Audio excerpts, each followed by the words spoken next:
Uno de los grandes esclavizantes del ser humano se llama el miedo. Nos ata y nos hace hacer especulaciones de cosas que no son como si fueran. El miedo nos hace ver fantasmas y nos esclaviza a tal grado que perdemos la vida, perdemos la oportunidad de vivir una vida plena, tranquila en Dios. Yo no sé cuántas cosas usted ha dejado de hacer sin miedo, pero hay una imagen que a mí me impacta, que es la de una viejita frente a un espejo. Y la viejita está frente al espejo y le dice la viejita, hablándole al espejo: perdóname, le dice, por no haber hecho lo que tenía que hacer cuando era joven. Y así se nos pasa la vida en miedos, en temores, en angustias, en especulaciones, atrapados. No avanzamos, no hacemos nada, porque estamos esclavizados por ese miedo. Es por eso que esta tarde hablaremos bajo el título ¿Cómo vivir sin miedo? Esta tarde vamos a aprender a cómo vivir sin miedo. ¿Cuántos quieren aprender en esta tarde? En primer lugar, quiero que usted y yo entienda el origen del miedo. Para entender el miedo, primero hay que entender dónde fue que se originó el miedo. ¿Cuántos han tenido miedo más de alguna vez en sus vidas? Todos estamos llenos de miedo. Pero la pregunta es, ¿por qué siento ese palpitar? ¿Por qué no avanzo? ¿Por qué quiero hacer cosas y no las puedo hacer? ¿Por qué me siento como preso? ¿Por qué vemos tantas películas añorando ser nosotros el actor? Vemos la gente cómo conquista, cómo hace, cómo se desarrollan sus vidas y no emprendemos. Aprendamos en primer lugar entonces dónde se origina el miedo. Yo quiero que abra usted su Biblia en Génesis capítulo 3.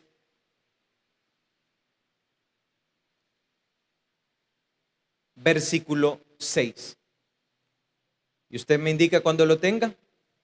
Génesis capítulo 3, versículo 6. ¿Lo tenemos todos? Y vio la mujer que el árbol era bueno para comer y que era agradable a los ojos y el árbol codiciable para alcanzar sabiduría. Y tomó de su fruto y comió y dio también a su marido, el cual comió así como ella. Entonces, dice Génesis 3:7, fueron abiertos los ojos de ambos y conocieron que estaban desnudos. Entonces cosieron hojas de higuera y se hicieron delantales. El 8 dice, y oyeron la voz de Jehová Dios, que se paseaba por el huerto al aire del día, y el hombre y su mujer, como dice, se escondieron de la presencia de Jehová Dios entre los árboles del huerto. Mas Jehová Dios llamó al hombre y le dijo, ¿dónde estás tú? Y él respondió, oí tu voz en el huerto y tuve, ¿qué dice ahí? Miedo, porque estaba desnudo y ¿qué hice? Y me escondí. El origen de todos nuestros miedos es el que usted y yo acabamos de leer en esta ocasión.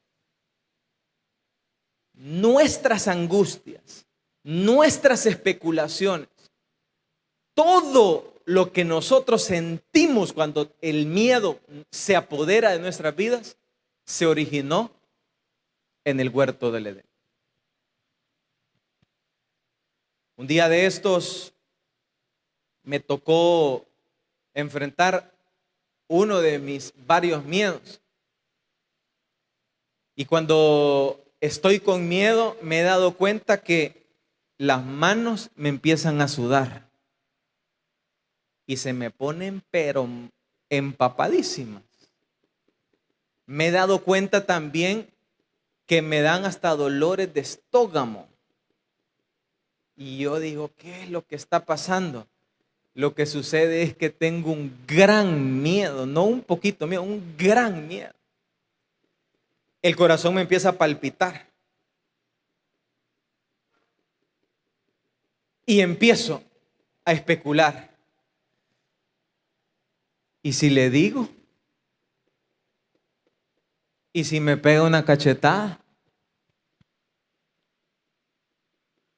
¿Y si lo hago? ¿Y si no lo hago? Cuando vamos a emprender un negocio, uno dice, ¿y si pierdo todos mis ahorros? ¿Qué decimos? No, vea que no, mejor lo guardo. Entonces, ¿qué hacemos? Se lo vamos a dar al banco. ¿Y qué hace el banco con nuestros ahorros? Mira, hace más billete de lo que usted y yo haríamos. Y así los miedos nos van conquistando hasta tal grado que nos oprimen y nos esclavizan. El miedo se originó por el pecado. Lo vuelvo a repetir. El miedo se originó por el pecado. Quiero mencionarte 8 resultados que trajo el pecado al mundo.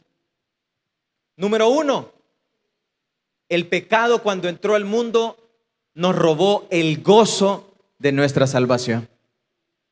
Número 2, el pecado trajo culpa a los seres humanos. Número 3, el pecado apagó el Espíritu de Dios en nuestras vidas. Número 4, el pecado trajo daño físico a la humanidad. Número 5, el pecado trajo dolor en el alma de los seres humanos. Número 6, el pecado rompe el corazón de Dios. Número 7, el pecado abre puertas para otros pecados. Y número 8, el pecado rompe la comunión entre Dios y los hombres.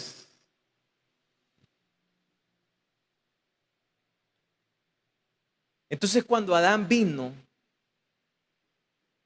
y pecó, le vinieron estos 8 castigos. Fue como un peso que cayó sobre él. Fue como una esclavitud que le cayó. Es como que lo hayan agarrado de las manos atrás y lo metieron preso. El mismo que era libre. El mismo que disponía de todos los árboles del huerto del Edén, menos uno. Y esa es la opresión que usted y yo sentimos. Y esa es la desdicha de haber pecado. Para los que somos restaurados, le voy a explicar qué es la palabra restaurado. El restaurado es una persona que le falló a Dios, pero se arrepintió y Dios lo levantó y Dios lo perdonó. David, por ejemplo, fue un hombre restaurado. Pedro fue otro hombre restaurado. Para los que somos restaurados, incluyéndome a mí, yo soy una persona restaurada. Yo soy una persona que viví estos 8 azotes. Yo soy una persona que mi comunión con Dios se rompió. Yo soy una persona que vengo de esos azotes. Yo soy una persona que perdí el gozo de mi salvación. Yo soy esa persona restaurada. Que el Espíritu de Dios fue apartado de mí. Yo soy esa persona que sufrí el dolor de haberle fallado a Dios.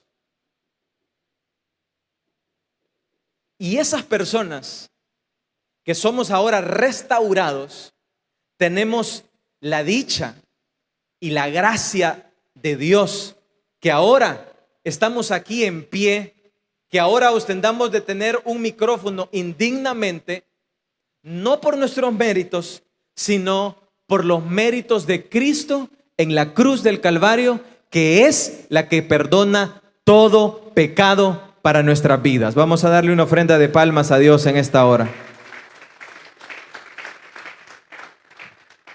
Entonces, todos estos azotes llegan y llegaron a Adán. Ahora Adán ya no era libre. Ahora Adán era un esclavo. Y uno de los azotes en los que nos vamos a enfocar en esta tarde es: el pecado trae un azote que se llama culpa. El pecado trae un azote que se llama culpa. Y ese azote es muy difícil. La culpa es ese sentimiento de lamentarme continuamente de lo que yo hice. Muchos de los que estamos acá, hay muchos padres que viven en la culpa. Hay muchos hijos que viven en la culpa. Hay muchos presos dentro de una cárcel física que viven en la culpa. Hay muchos matrimonios que viven bajo el azote de la culpa. Entonces la culpa nos encadena y nos va atrapando y atrapando y atrapando a donde un punto donde nos asfixia. Ya no podemos vivir. Ya no podemos desarrollarnos. Y todo es un remordimiento y todo es un ciclo vicioso entre lo que hice y mi pasado. Y nos vivimos diciendo: es que yo la regué. Es que yo perdí mi virginidad, dice la niña que soñó con llegar a servir. Es que yo aborté. Y la culpa no la deja a esa persona. Es que yo me robé lo que no me tenía que robar. Y esa culpa nos va esclavizando, esclavizando, esclavizando, a tal grado que nos asfixia. Y la asfixia se llama la inacción. Ya cuando estamos asfixiados, ya no queremos hacer nada. Ya no queremos avanzar en nuestras vidas. Ya no queremos ir y conquistar nuestros retos. ¿Cuántos de los que están acá tenemos retos en nuestras vidas? Ya no queremos seguir adelante en nuestras vidas. Y cuando estamos ahí asfixiados en la inacción, la culpa llega y nos dice: vos sos pecador. Vos sos un hipócrita. Vos andás hablando con la Biblia y vos hiciste esto en tu pasado. Vos ahora le servís a Dios, ocupás un uniforme, y si los hermanos supieran lo que vos eras antes, entonces ¿qué hacemos? Nos vamos escondiendo. ¿Como quién? ¿Quién fue el primero que se escondió? Entonces nos escondemos. Y cuando el Señor andaba por el jardín, Adán lo escuchó y al oírlo, dice la palabra, tuvo miedo. Y cuando estaba lleno de miedo, se escondió. ¿Y sabes de quién se escondió? De Dios. ¿Y sabe qué se estaba perdiendo Adán en ese momento? La oportunidad de su vida. Hay muchos que no vuelven a una iglesia que fallaron como todos hemos fallado y nunca vuelven a la iglesia porque dicen: yo le fallé a Dios y no soy lo santo suficiente para volver a esas filas. Y es por eso que usted ve pastores que andan ahora con una pacha de alcohol, porque dejaron que el diablo los esclavizara en la culpa. Un día de estos tuve la oportunidad de hablar con una persona. Inmediatamente que empezamos a platicar, me dijo: vos, me dijo, tenés algo especial por dentro. Yo me le quedé viendo así, vea. Sí, es que soy un papirrín, le dije yo. Eso es un chiste para que se me ría, no se me ponga tan serio. Unos están así: no, ese hermano no es papirrín. Ah, pues como querrás. Entonces vino y me dijo, de entrada, yo prediqué, me dijo. Ah, dije, somos de los mismos, le dije. Ah. Entonces, no dejé que hablara porque empezó a sacarme el Apocalipsis y todos los versículos bíblicos que él sabía. Y lo primero que hice fue empezarle a contar toda mi historia. Le empecé a contar todas mis fallas y todos mis errores. Y empezó él a entrar en sí. Y él empezó a darse cuenta de que toda la culpa que él sentía, que lo inhabilitaba una vez más para entrar a la gracia de Dios, era una mentira del diablo que lo tenía atado para no entrar una vez más a los brazos de Cristo y recibir el perdón de sus pecados en la gracia de Dios para su vida.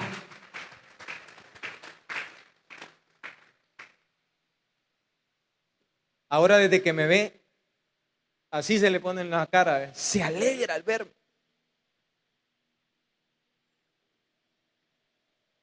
Adán, entonces, mientras estaba lleno de miedo, escondido, vino Dios y le dijo: Adán, ¿dónde estás? Me escondí. Tuve miedo porque estaba desnudo. El origen del pecado entonces se dio en el Génesis. Y ahí aprendimos a vivir toda una vida llena de culpa. La culpa es la insistencia de vivir bajo el estrés del pasado. Es por eso que el Señor dice: yo traigo una vida nueva. Y por eso el Señor dice: cada día son nuevas mis misericordias. Dios agarra nuestros pecados, los echa al fondo de la mar y se olvida de lo que tú y yo hicimos. ¿Y sabes quién los recuerda? El diablo. ¿Y sabes por qué? Porque el diablo quiere esclavizarte en el pecado. El diablo te dice una y otra vez: tú eres esto, tú hiciste esto, tú hiciste esto otro. Y el diablo lo que quiere es tenerte atado. Pero quiero hablarte de lo que Dios quiere para nuestras vidas. ¿Cuántos quieren saber lo que Dios quiere para nuestras vidas? Proverbios lo dice de la siguiente manera: huye el impío sin que nadie lo persiga, mas el justo está confiado como un león, dice Proverbios 28:1. Entonces, el que cayó en el pecado como Adán y no se refugia en Cristo, anda huyendo de allá para acá, de allá para acá. ¿Y de qué huye? De todos sus miedos. Es una persona que vive en inseguridad. Es una persona que no tiene paz. Es una persona que todo el tiempo anda viendo temores en todos lados. Uy, dicen, nos vamos a morir. Y pregunto yo, ¿y quién de los que estamos acá no nos vamos a morir? ¿Hay alguno que no se vaya a morir? Uy, decimos, me va a pasar esto. Y vivimos en miedo. Entonces, estas personas viven como los impíos, huyendo sin que nadie los persiga. Eso es el pecado. Yo quiero hacerte la pregunta. ¿Crees que es libertad como andan los jóvenes en esta hora o en este tiempo huyendo de un país a otro? ¿Crees que esas personas viven en paz y en libertad? ¿Crees que una persona que anda, como dice mi papá, con 2 mujeres y un camino, anda en libertad?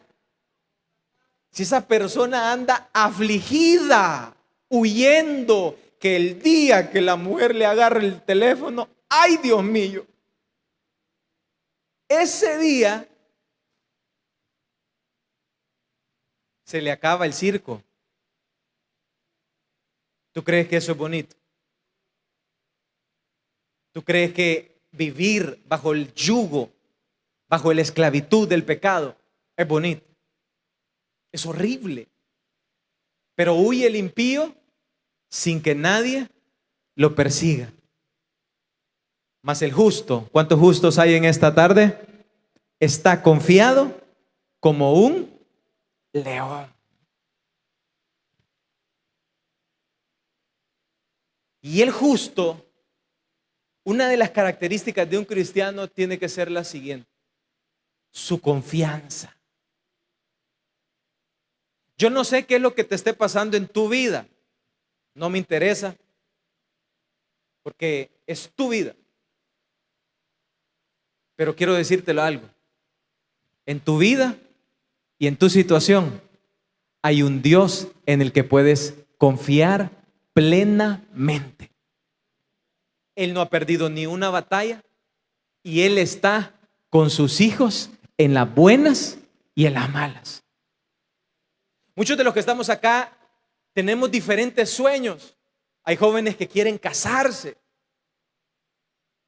y no confían en sí mismos.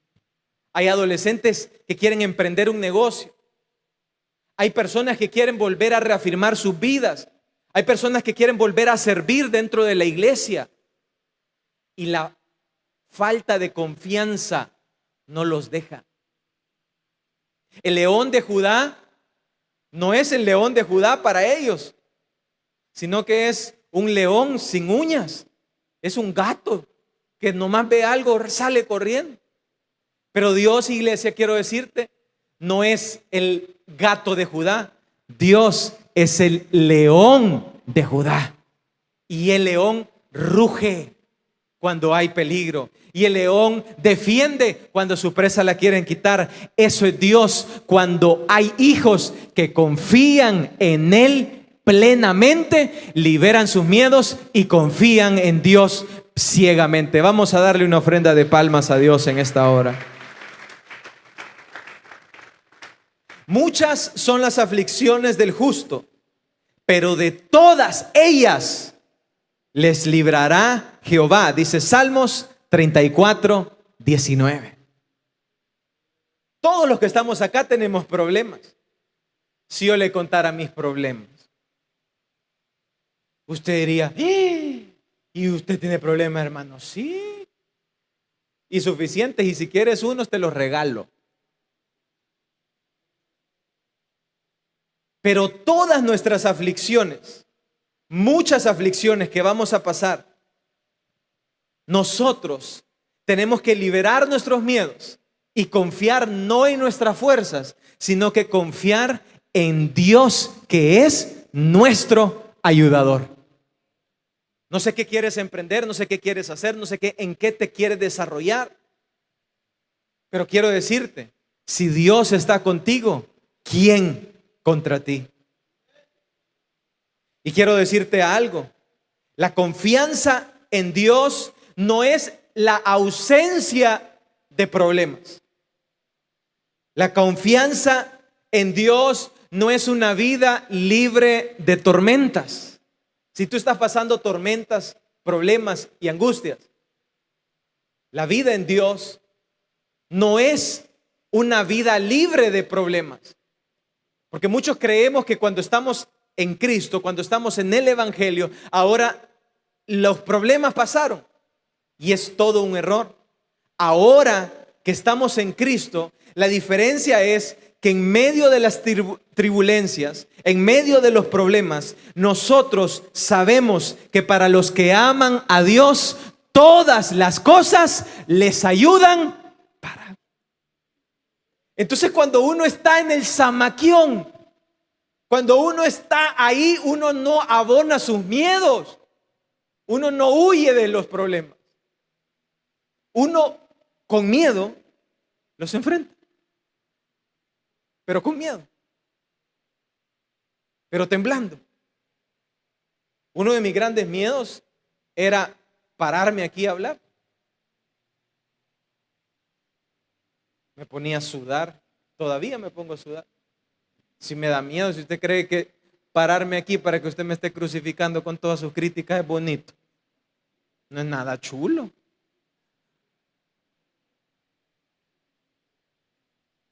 Pero mi confianza cada vez que yo tengo la oportunidad no está puesta en mí.